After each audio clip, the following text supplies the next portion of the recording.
আসসালামু আলাইকুম ওয়া রাহমাতুল্লাহি ওয়া বারাকাতুহু। বিসমিল্লাহ ওয়ালহামদুলিল্লাহ ওয়াসসালাতু ওয়াসসালামু আলা রাসূলিল্লাহ ওয়া বা'দ। সুপ্রিয় দর্শক শ্রোতা, কাছে দূরে বিশ্বজুড়ে যে যেখান থেকে যুক্ত আছেন, আপনাদের সবাইকে জানাচ্ছি মাহে রমাদানের আন্তরিক প্রীতি, শুভেচ্ছা ও মোবারকবাদ। শুরু করছি স্টার নিউজের মাসব্যাপী চমৎকার আয়োজন আরদুল কোরআনের আজকের এই অনন্য সাধারণ পর্বটি।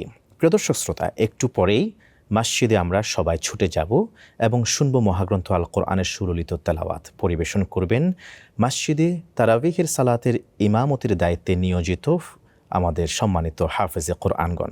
আজকে ১৩তম তারাবি অনুষ্ঠিত হবে এবং তেলাওয়াত করা হবে ১৬তম পারা থেকে। সেখানে সূরা কাহাফের একাংশ, সূরা মারিয়াম এবং সবশেষে সূরা তাহা তেলাওয়াত করা হবে। আজকের এই তেলাওয়াতকৃত আয়াতে কারিমায় সম্মানিত হাফেজগণের কণ্ঠে আমরা শুনব বেশ কয়েকটি চাঞ্চল্যকর ঘটনা, যেমন জুলকারনাইন বাদশার আলোচনা, জাকারিয়া আলাইহিসসালামের বৃদ্ধ বয়সে উপনীত হওয়ার পর সন্তান প্রাপ্তির শুভ সংবাদের ঘোষণা, মারিয়াম আলাইহিসসালাম এবং ঈসা আলাইহিসসালামের জন্মের ঘটনা। এছাড়া এরপরে আমরা শুনব ইব্রাহিম আলাইহিসসালামের হিজরতের সেই অসাধারণ ঐতিহাসিক ঘটনা, মুসা আলাইহিসসালামের সংগ্রামী জীবনের সেই বর্ণনাও আমরা জানতে পারবো ইনশাআল্লাহ তাআলা। চমৎকার এই আলোচনায় আজকে কোরআন থেকে কোট করে করে আমাদের শিক্ষণীয় বার্তাগুলি, মহান আল্লাহ তাআলার মেসেজগুলি আমাদের সাথে শেয়ার করবার জন্যে আমাদের দাওয়াতে সাড়া দিয়ে স্টুডিওতে যুক্ত হয়েছেন প্রখ্যাত আলিমদ্বীন, বিশিষ্ট ইসলামিক চিন্তাবিদ, লেখক, কলামিষ্ট, গবেষক ফদিলত শেখ মাওলানা আব্দুল জব্বার জাহাঙ্গীর হাফেজাহুল্লাহ, সম্মানিত সহকারী অধ্যাপক তামিরুল মিল্লাত কামিল মাদ্রাসা, ঢাকা। আসসালামু আলাইকুম ওয়া রাহমাতুল্লাহ। ওয়া আলাইকুম আসসালাম ওয়া রাহমাতুল্লাহি ওয়া বারাকাতুহু। আপনাকে জানাচ্ছি আহলান ওয়া সাহলান, মারহাবান বিক। জাযাকুমুল্লাহ খাইরান। একটু পরে ইনশাআল্লাহ তাআলা আমরা কোরআন তেলাওয়াত শুনতে মসজিদে ছুটে যাব সালাত আদায়ের মধ্য দিয়ে। আমরা আজকে যে সম্মানিত হাফেজগণ কোরআন তেলাওয়াত করেন সূরা মারিয়াম থেকে আমরা শুরু করি। সেখানে আল্লাহ তাআলা আল্লাহকে স্মরণ করতে বলেছেন দুটি মাধ্যমে, সালাত আদায় এবং যাকাত আদায়ের মাধ্যমে। এই বিষয়ে যদি আপনি সংক্ষেপে কিছু কথা বলতেন। বিসমিল্লাহ আলহামদুলিল্লাহ ওয়াসসালাতু ওয়াসসালামু আলা রাসূলিল্লাহি ওয়া বা'দ। কোরআনুল কারীমের অত্যন্ত গুরুত্বপূর্ণ আয়াত এবং অনেক প্রাচীন বাস্তব শিক্ষণীয় ঘটনা দিয়ে যেই সূরাগুলো অত্যন্ত পরিপূর্ণতা পেয়েছে, ১৬তম পারায় সূরা কাহাফ এর শেষাংশ এবং সেখানে রয়েছে সূরা মারিয়াম এবং সূরা তাহা।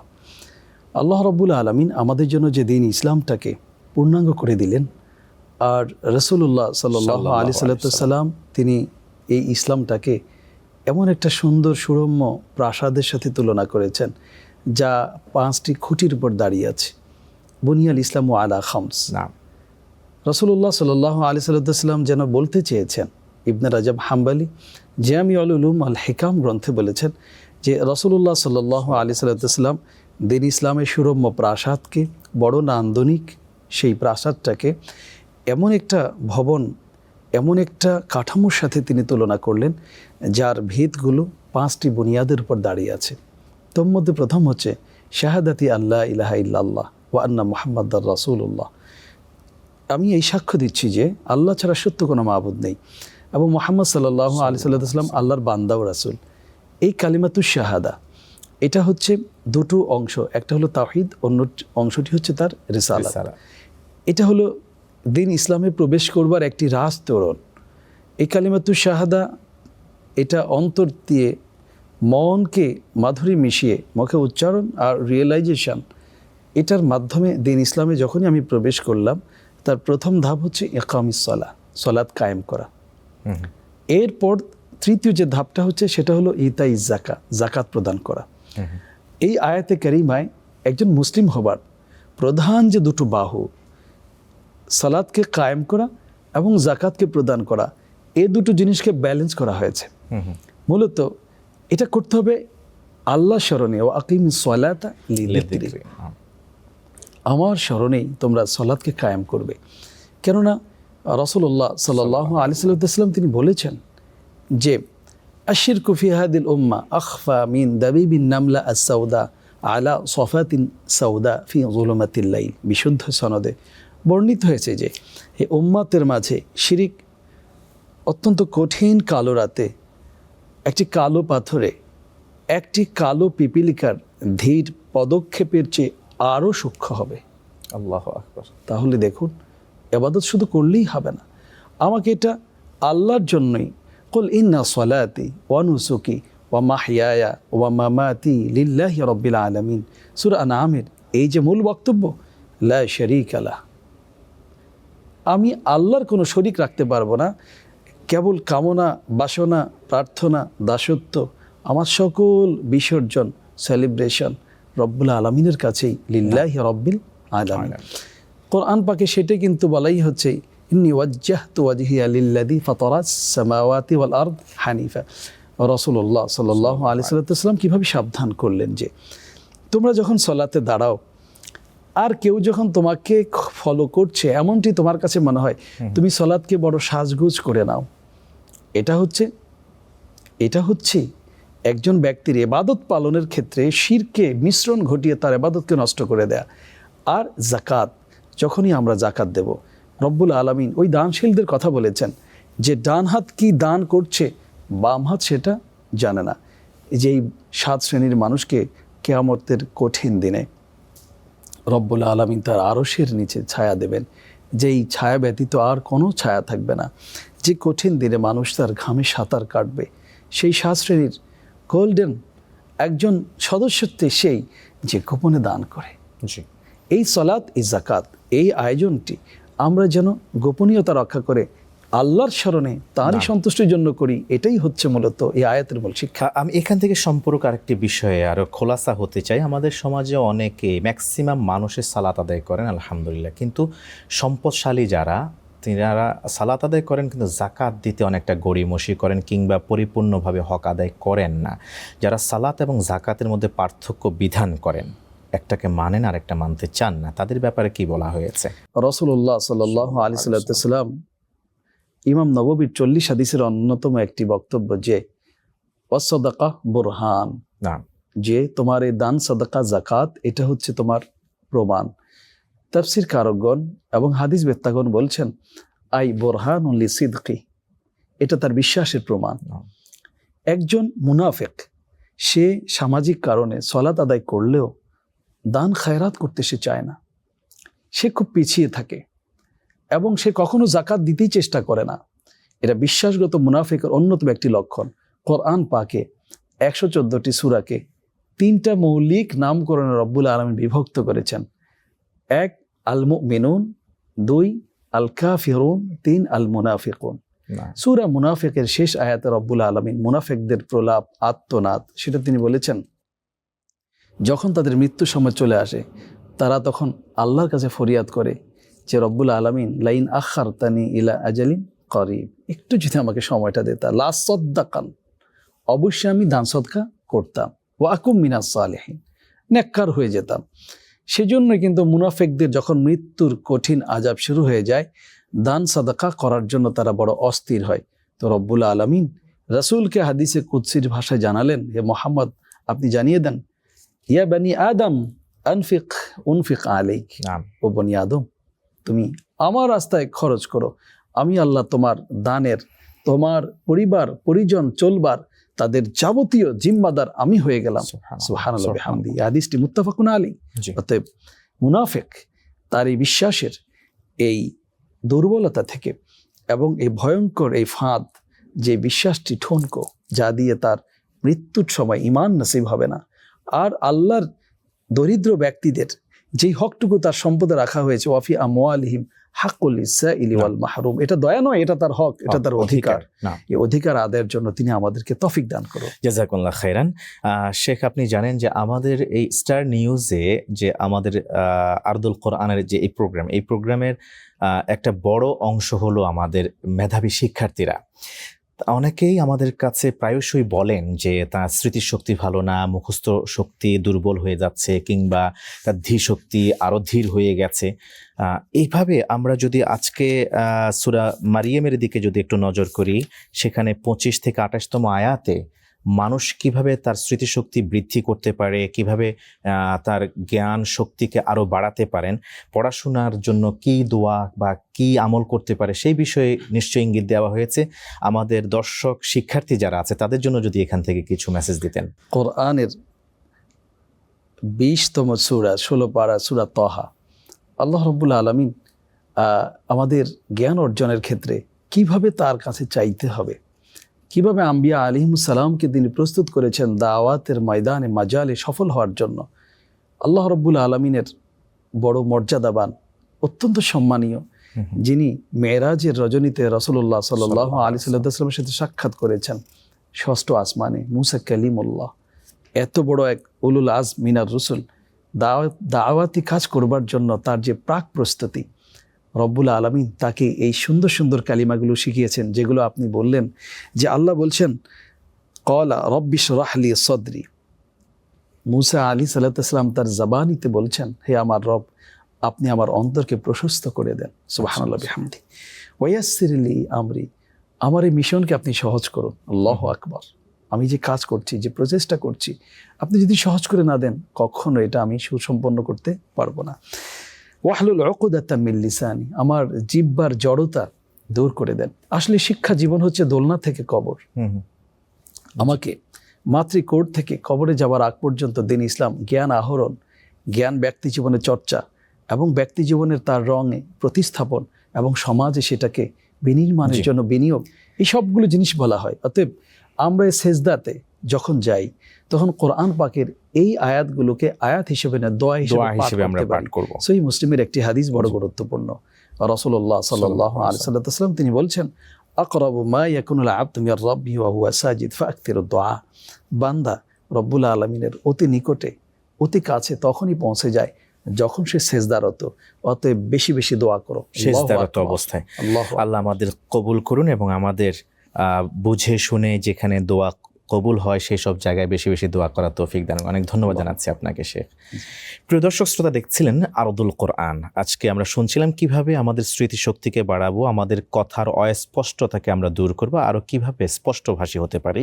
রব্বি ইশরাহ লি সদরি ওয়াইয়াসসির লি আমরি ওয়াহলুল উকদাতাম মিন লিসানি ইয়াফকাহু কওলি। আজকে এই 16তম পারার আরও বেশ কিছু মেসেজ আপনাদের সাথে সংক্ষিপ্ত স্বরে ইনশাআল্লাহ তাআলা উপস্থাপন করব, তবে তা বিরতির পর। প্রিয় দর্শক শ্রোতার সাথেই থাকুন।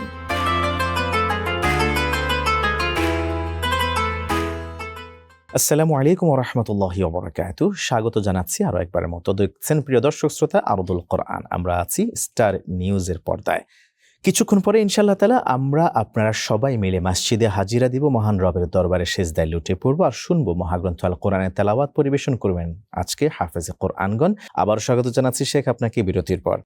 আমরা এই পর্যায়ে আপনার কাছে আসতে চাইব, যদিও এখানে দাওয়াত দেওয়ার সিস্টেম প্রসেস নিয়ে কথা বলা হয়েছে সূরা তাহার 44তম আয়াতে, এরপরে 46তম আয়াতে আল্লাহ ছাড়া কাউকে ভয় করা যাবে না, এসবের কথা বলা হয়েছে। কিন্তু আমি যে বিষয়টা স্পেসিফিক্যালি আপনার মাধ্যমে দর্শকদেরকে জানান দিতে চাই যে আমাদের আল্লাহ তাআলা বহু আলোচনা থেকে জেনেছি কিভাবে আল্লাহ সৃষ্টি করেছেন মাটি থেকে, আবার আমাদের পরবর্তী গন্তব্য কোথায়, আমাদেরকে এই পৃথিবীতে আসাই কি শেষ, নাকি আবার আমাদেরকে আল্লাহ তাআলার দরবারে হাজিরা দিতে হবে।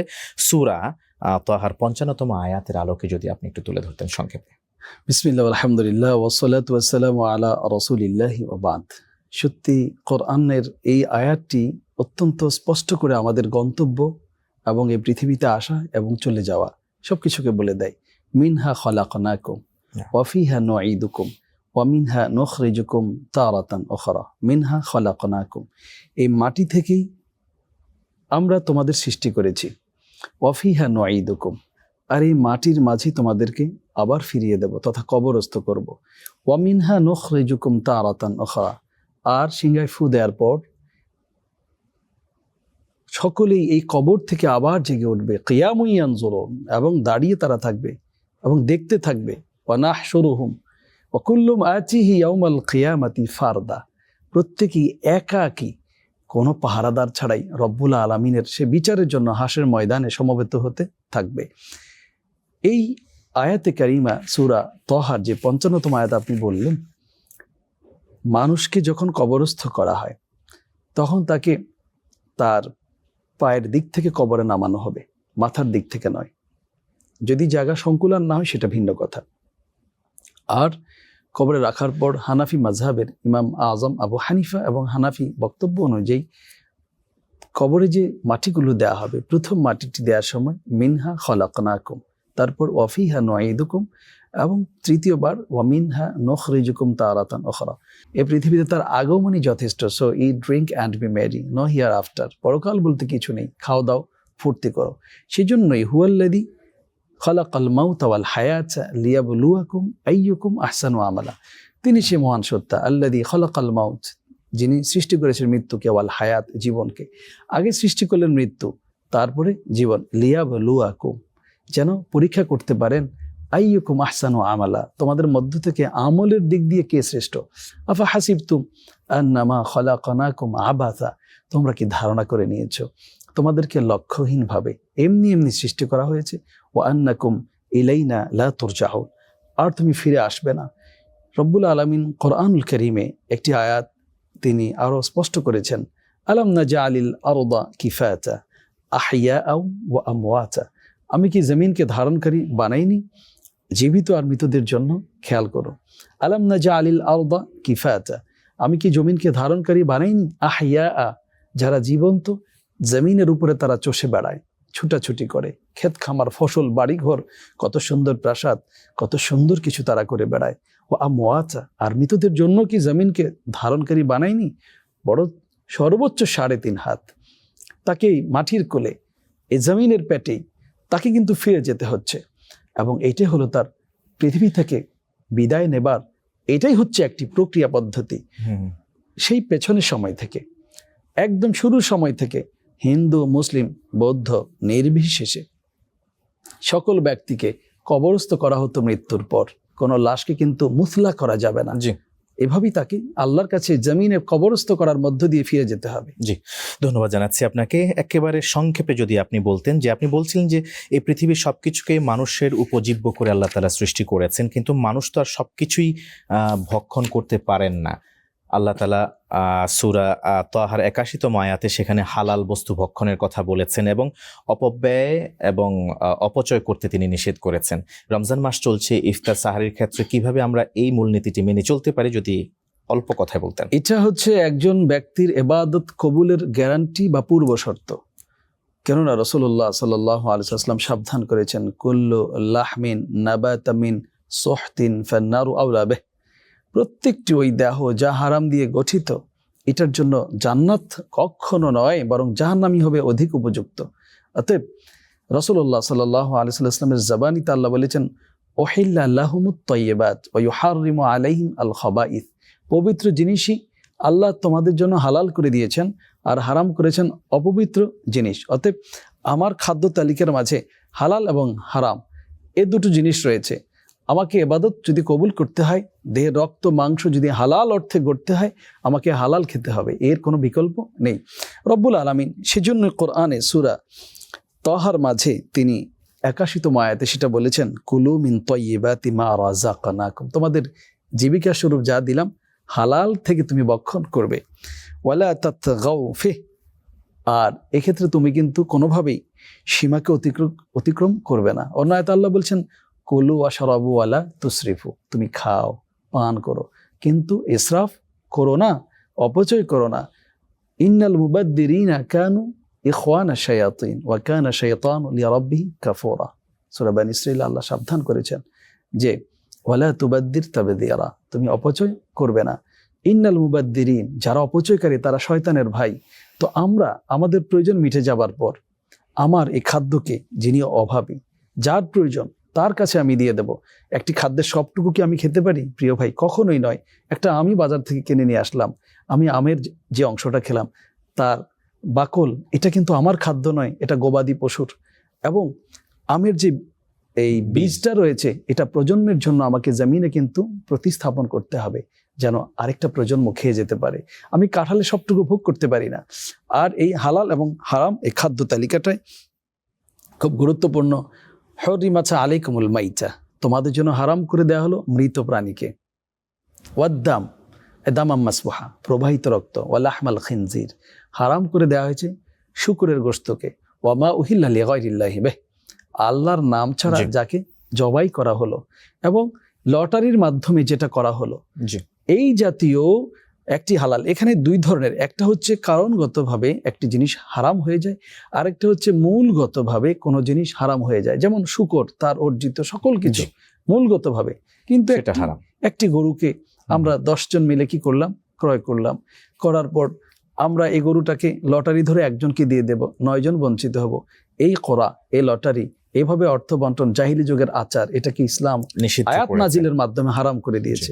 অতএব এই হালাল এবং হারামের তালিকা যদি আমরা মেনে না চলি, তাহলে কিন্তু আমাদের ইবাদত কখনোই কবুল আল্লাহর কাছে হবে না। কবুল হবে না। ধন্যবাদ জানাচ্ছি আপনাকে, চমৎকার করে ব্যাখ্যা সাপেক্ষে আপনি প্রশ্নগুলো জবাব দিয়েছেন, জাযাকুমুল্লাহ খায়রান। জি, আপনাকে।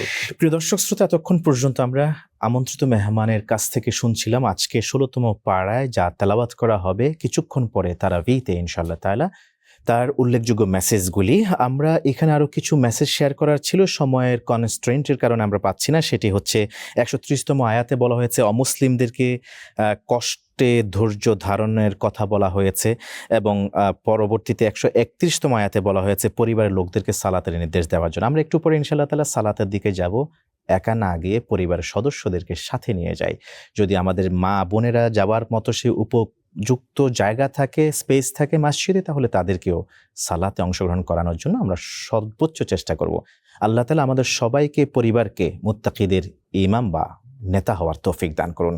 এই আশাবাদ ব্যক্ত রেখে প্রিয় দর্শক শ্রোতা, আরদুল কোরআনের পরবর্তী পর্ব দেখার উদাত্ত আহ্বান জানিয়ে আজকের মতো এখানেই শেষ করছি। ওয়াসসালামু আলাইকুম ওয়া রাহমাতুল্লাহি ওয়া বারাকাতুহু।